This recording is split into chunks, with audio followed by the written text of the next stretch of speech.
Hi friends, welcome back to widget master. കഴിഞ്ഞ ദിവസം N ഗെയിമിന്റെ പേരിൽ ഐ1 എന്നൊരു ട്രെയിലർ റിലീസായിരുന്നു. അതായത് ഒരു ടീസർ ട്രെയിലർ പോലെ റിലീസായിരുന്നു. പക്ഷെ അത് അൺഒഫീഷ്യൽ ആയിട്ടാണ് റിലീസ് ചെയ്തത്. അതുകൊണ്ട് തന്നെ ഇന്നത്തെ വീഡിയോ നമ്മൾ ഡിസ്കസ് ചെയ്യാൻ പോകുന്നത് ആ ഒരു ട്രെയിലറെ പറ്റിയാണ്. സോ നമുക്ക് വീഡിയോട്ട് കിടക്കാം. അതിനുമ്പ് നിങ്ങൾ എന്റെ ചാനലിലെ വീഡിയോ ആദ്യമായിട്ട് കാണുന്നെങ്കിൽ ഈ ചാനൽ ഒന്ന് സബ്സ്ക്രൈബ് ചെയ്യുക, അതോടൊപ്പം ബെല്ലൈക്കൺ എനേബിൾ ചെയ്യുക. ഞാനിപ്പോൾ പുതിയ വീഡിയോ ഇട്ടാൽ നിങ്ങൾക്ക് നോട്ടിഫിക്കേഷൻ വരുന്നതാണ്. So let's start. TV spot ആരംഭിക്കുന്നത് തന്നെ നമ്മൾ മുൻപ് കണ്ട TV സ്പോട്ടിലുള്ള അതേ സീനുമായാണ്. അതേ ന്യൂയോർക്കിലെ മാൻഹാട്ടൻ സിറ്റിയും കൂടാതെ സ്റ്റാച്യു ഓഫ് ലിബർട്ടിയും സിറ്റി ഫീൽഡ് ബേസ്ബോൾ സെന്ററും എല്ലാം നമ്മൾ മുൻപ് കണ്ട അതേ സീൻ തന്നെയാണ്. താനോസിന്റെ സ്നാപ്പ് കഴിഞ്ഞതിന് ശേഷമുള്ള ആ ഒരു നഗരത്തിന്റെ അവസ്ഥ ഈ ഒരു സീനിലൂടെ നമുക്ക് വ്യക്തമായി മനസ്സിലാക്കി തരാൻ മാർവലിന് നന്നായി സാധിച്ചിരിക്കുന്നു. കൂടാതെ അടുത്തത് നമ്മൾ കാണുന്നത് ഒരു പുതിയ സീൻ തന്നെയാണ്.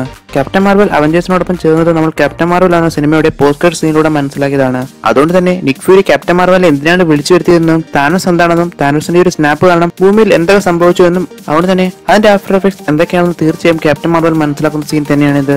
ഈ സീൻ നമ്മൾ കാണുന്നത് ക്യാപ്റ്റൻ മാർവൽ ഡെസ്റ്റായി പോയവരുടെ ഫോട്ടോകളിലേക്ക് നോക്കുന്നതാണ്. തീർച്ചയായും ബാക്കിയുള്ള അവഞ്ചേഴ്സ് പറഞ്ഞു കൊടുത്താണ് ഭൂമിയിലെ പകുതി പോപ്പുലേഷൻ മാഞ്ഞു പോയതും. കൂടാതെ ക്യാപ്റ്റൻ മാർവലും സ്കൾസിന് വേണ്ടി പുതിയ പ്ലാനറ്റ് കണ്ടെത്താൻ പോവുകയായിരുന്നു. കൂടാതെ മുൻപറങ്ങിയ ഒരു ലീക്കിന് നമുക്ക് മനസ്സിലായിട്ടുള്ളതാണ് ഇത്രയും നാളും ക്യാപ്റ്റൻ മാർവൽ എവിടെയായിരുന്നു എന്ന് റോഡി ചോദിക്കും. അതുകൊണ്ട് തന്നെ ക്യാപ്റ്റൻ മാർവൽ അതിന് മറുപടി പറയുകയും ചെയ്യും, എർത്തിൽ അവഞ്ചേഴ്സ് ഉണ്ട്, എന്നാൽ ഇതേപോലുള്ള ബാക്കി പ്ലാനറ്റ്സ് ഉണ്ട്, അവിടെ രക്ഷകരായി മറ്റാരുമില്ല, അവിടെയൊക്കെ രക്ഷയ്ക്കായി പോയിരിക്കായിരുന്നു ക്യാപ്റ്റൻ മാർവൽ എന്ന്. അതുകൊണ്ട് തന്നെ ആ ഒരു പ്ലാനറ്റുകളിലും കൂടാതെ സ്കൾസിന്റെ ആ ഒരു പ്ലാനറ്റുകളിലും താനോസിന്റെ ഈ ഒരു എഫക്ട് തീർച്ചയായും ബാധിച്ചു കാണും. അങ്ങനെയാണെങ്കിൽ തീർച്ചയായും ക്യാപ്റ്റൻ മാർവൽ അത് മനസ്സിലായി കാണും. പക്ഷെ ഇതിന്റെ കാരണം എന്താണെന്ന് തീർച്ചയായും മനസ്സിലായി കാണില്ല.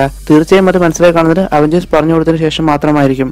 കൂടാതെ ക്യാപ്റ്റൻ മാർവലായ കാരോൾ ഡാൻവേഴ്സ് നോക്കുന്ന ആ സ്ക്രീനിൽ നോക്കിയാൽ നമുക്ക് മനസ്സിലാക്കാൻ സാധിക്കും. നമുക്ക് ആ സീനിൽ 2-3 പേരുടെ ഫോട്ടോ കാണാൻ പറ്റും. അതായത് ഡെസ്റ്റായി പോയ 2-3 പേരുടെ ഫോട്ടോ ആ ഒരു സ്ക്രീനിൽ നമുക്ക് നോക്കിയാൽ കാണാൻ സാധിക്കുന്നത് സ്കാർലറ്റ് വിച്ചിന്റെയും കൂടാതെ ഹോപ്പിന്റെയും ഫോട്ടോ കാണാൻ സാധിക്കും. ഇവർ രണ്ടുപേരും താനോസിന്റെ ആ ഒരു സ്നാപ്പിൽ ഡെസ്റ്റായി പോയവരാണ്. കൂടാതെ സ്കാർലറ്റ് വിച്ചിന്റെ ഫോട്ടോ കാണുന്നതിന് തൊട്ടു മുമ്പ് നമ്മൾ ആ സ്ക്രീനിൽ നോക്കുകയാണെങ്കിൽ കാണാൻ സാധിക്കും ഡോക്ടർ എറിക് സെൽവിക്കിന്റെ ഫോട്ടോയും നമുക്കവിടെ കാണാൻ സാധിക്കും. അതുകൊണ്ട് തന്നെ നമുക്ക് പറയാൻ സാധിക്കും ഡോക്ടർ എറിക് സെൽവിക്കും താനോസിന്റെ ഈ ഒരു സ്നാപ്പിൽ ഡെസ്റ്റായി പോയിരിക്കുന്നു. എന്നാൽ ഡോക്ടർ എറിക് സെൽവിക്കുമായി ബന്ധപ്പെട്ട ഒരു വാർത്തയും ഇതുവരെ മാർവൽ പുറത്തുവിട്ടിരുന്നില്ലായിരുന്നു.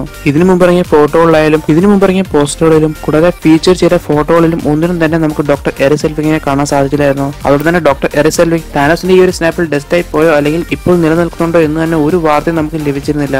എന്നാൽ ഈ ഒരു സീനിലൂടെ നമുക്ക് വ്യക്തമായി പറയാൻ സാധിക്കും ഡോക്ടർ എറിക് സെൽവിക്കും താനോസിന്റെ ഈ ഒരു സ്നാപ്പിൽ ഡെസ്റ്റായി പോയിരിക്കുന്നുവെന്ന്. എന്നാൽ കുറച്ചുനാൾ മുമ്പിറങ്ങിയ അവഞ്ചേഴ്സ് ഇൻഫിനിറ്റി വാർ ആഫ്റ്റർ മാത്ത് എന്നൊരു ബുക്കിൽ നിന്ന് നമുക്ക് മനസ്സിലാക്കാൻ സാധിക്കും ഡോക്ടർ എറിക് സെൽവിക്കും കൂടാതെ ഡാഴ്സി ലൂയിസും കൂടാതെ ഇവരുടെ കൂടെയുള്ള ബാക്കി കൂട്ടരും ഭൂമിയുടെ പകുതി പോപ്പുലേഷൻ മാഞ്ഞു പോയതിന്റെ കാരണം കണ്ടെത്താൻ ഇറങ്ങുമെന്നും അവിടെ തന്നെ അവർ അവസാനം താനോസിനെ പറ്റിയും കൂടാതെ ഈ താനോസിന്റെ ഈ ഒരു സ്നാപ്പിനെ പറ്റിയും മനസ്സിലാക്കുമെന്നും ഈ ഒരു ബുക്കിന്റെ ബാക്കിലായി പറയുന്നു. കൂടാതെ മറ്റൊരു കാര്യം കൂടി അവർ പറയുന്നു, ഭൂമിക്കും കൂടാതെ ബാക്കിയുള്ള അവഞ്ചേഴ്സിനും എതിരായി മറ്റൊരു വില്ലൻ കൂടി വരുന്നുണ്ട് എന്ന്. പുതിയൊരു വില്ലൻ അവഞ്ചേഴ്സ് എൻ ഗെയിമിൽ വരുന്നുണ്ട് എന്ന് പറയാനുള്ള പ്രധാന കാരണങ്ങൾ ഒന്ന് ഇത് തന്നെയായിരുന്നു. എന്നാൽ ഇപ്പോൾ നമുക്ക് മനസ്സിലാക്കാൻ സാധിക്കുന്നത് ഡോക്ടർ എറിക് സെൽവിക്കും താനോസിന്റെ ഈ ഒരു സ്നാപ്പിൽ ഡെസ്റ്റായി പോയി എന്നുള്ളത് തന്നെയാണ്. ആ ഒരു ബുക്കിൽ നമ്മൾ എന്തൊക്കെ കണ്ടോ അതെല്ലാം നമ്മൾ ഇൻഫിനിറ്റി വാറിലും കൂടാതെ ഇൻഫിനിറ്റി വാറിന് ശേഷം നടക്കുന്ന കാര്യങ്ങൾ തന്നെയായിരിക്കും എന്നാണ്. അങ്ങനെയാണെങ്കിൽ അവർ പറഞ്ഞത് തീർത്തും കള്ളത്തരമാണ്. അതുകൊണ്ട് തന്നെ പുതിയൊരു വില്ലൻ എൻ ഗെയിമിൽ വരും എന്ന് പറഞ്ഞതും തീർത്തും ഒരു റൂമേഴ്സ് മാത്രമായിരിക്കും. അങ്ങനെയാണെങ്കിൽ എൻ ഗെയിമിലെ മെയിൻ വില്ലനും താനോസ് തന്നെയായിരിക്കും. കൂടാതെ ഡോക്ടർ എറിക് സെൽവിക് എംസിയുവിന് ഏറ്റവും പ്രധാനപ്പെട്ട ഒരാൾ തന്നെയാണ്. അവഞ്ചേഴ്സ് ഫസ്റ്റിൽ നിന്നും കൂടാതെ തോർന്ന സിനിമകളായ തോർ 1 നിന്നും കൂടാതെ തോർ ദ ഡാർക്ക് വേൾഡിൽ നിന്നും നമുക്ക് മനസ്സിലായിട്ടുള്ളതാണ് ഡോക്ടർ എറിക് സെൽവിക് എത്രമാത്രം ഇമ്പോർട്ടന്റ് ആയ ക്യാരക്ടർ തന്നെയാണെന്ന്. കാരണം അത്രമാത്രം ബുദ്ധിയുള്ള ഒരാൾ തന്നെയായിരുന്നു ഡോക്ടർ എറിക് സെൽവിക്. അതുകൊണ്ട് തന്നെ ഡോക്ടർ എറിക് സെൽവിക്കും താനോസിന്റെ ഈ ഒരു സ്നാപ്പിൽ ഡെസ്റ്റായി പോയി എന്ന് തന്നെ നമുക്ക് തീർത്തും അനുമാനിക്കാൻ സാധിക്കും. കൂടാതെ അടുത്തതായി നമ്മൾ കാണുന്നത് തോർനെയാണ്. ഫസ്റ്റ് ട്രെയിലറിൽ നമ്മൾ കണ്ട അതേ സീൻ തന്നെയാണ് നമുക്ക് ഇവിടെ കാണാൻ സാധിക്കുന്നത്. കൂടാതെ അടുത്തതായി നമ്മൾ കാണുന്നത് താനോസിന്റെ ഒരു ഷിപ്പാണ് സെഞ്ചുറി 2. കൂടാതെ അടുത്തതായി നമുക്ക് ടോണി സ്റ്റാർക്കിനെ കാണാൻ സാധിക്കും. ടോണി സ്റ്റാർക്ക് സ്പേസിലുള്ള സീനാണ് നമുക്ക് ഇവിടെ കാണാൻ സാധിക്കുന്നത്. അത് നമുക്ക് ബാക്ക്ഗ്രൗണ്ടിൽ നിന്നും മനസ്സിലാക്കാൻ സാധിക്കും. കൂടാതെ ടോണി ഇപ്പോൾ വളരെ അവശനായിട്ടാണ് കാണുന്നത്.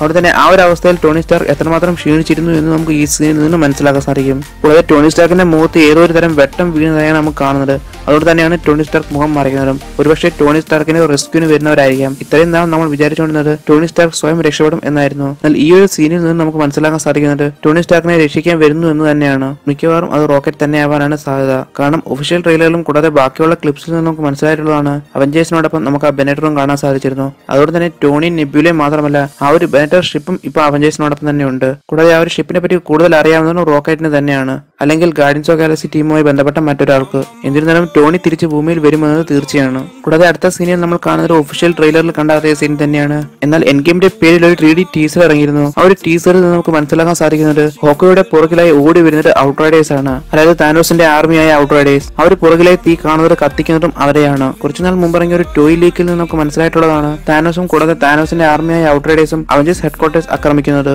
എന്നാൽ യൂട്യൂബിൽ നിന്ന് വന്ന ഒഫീഷ്യൽ ട്രെയിലറിൽ അവർ CGIയുടെ സഹായത്താൽ എഡിറ്റ് ചെയ്ത സീൻ സീനുകളാണ് നമ്മൾ ഈ ഒരു സീനിൽ കാണുന്നത്. അതായത് ഈ ഒരു സീനിൽ നമുക്ക് ഹോക്കയുടെ പുറകിലെ ഔട്ട്റൈഡേഴ്സിനെ കാണാൻ സാധിക്കുകയില്ല. ആ ഒരു ടോയ് ലീക്ക് പ്രകാരം അങ്ങനെയാണെങ്കിൽ ഇത് അവഞ്ചേഴ്സ് ഹെഡ്ക്വാർട്ടേഴ്സ് തന്നെയായിരിക്കും. കൂടാതെ അടുത്ത സീനിൽ നമുക്ക് കാണുന്നത് റോക്കറ്റും വാർ മെഷീനും എന്തോ തകർന്നത് മൂലം താഴേക്ക് വീഴുന്നതായാണ്. ഇതുവരെയുള്ള TV സ്പോട്ടിൽ നിന്നും കൂടാതെ ടീസറിൽ നിന്നും നമുക്ക് മനസ്സിലായിട്ടുള്ളതാണ് അവഞ്ചേഴ്സും താനോസുമായ ഒരു അറ്റാക്ക് നടക്കുന്നുണ്ട്. തീർച്ചയായും ആ ഒരു കാരണത്താൽ തന്നെയായിരിക്കും ഇവർ ഇവിടെ വീഴുന്നതും.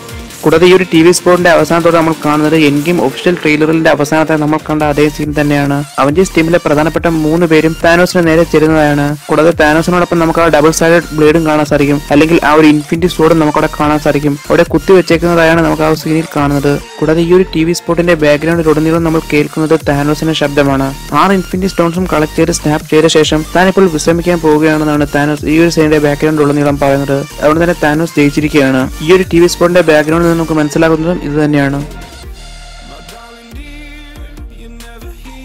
ഒരുപാട് കാര്യങ്ങൾ ഇതിൽ നിന്ന് കിട്ടിയില്ലെങ്കിലും കുറച്ച് കാര്യങ്ങൾ നമുക്ക് മനസ്സിലാക്കാൻ സാധിച്ചു. അതായത് ടോണി സ്റ്റാർക്കിന്റെ സ്പേസിലെ കാര്യങ്ങളൊക്കെ നമുക്ക് മനസ്സിലാക്കാൻ സാധിച്ചു. അതുകൊണ്ട് തന്നെ ഈ വീഡിയോ ഇഷ്ടപ്പെട്ടാൽ തീർച്ചയായും നിങ്ങൾ ലൈക്ക് ചെയ്യുക. അപ്പോൾ നിങ്ങളുടെ അഭിപ്രായ നിർദ്ദേശങ്ങൾ വീഡിയോയുടെ കമന്റ് ബോക്സിൽ രേഖപ്പെടുത്താം.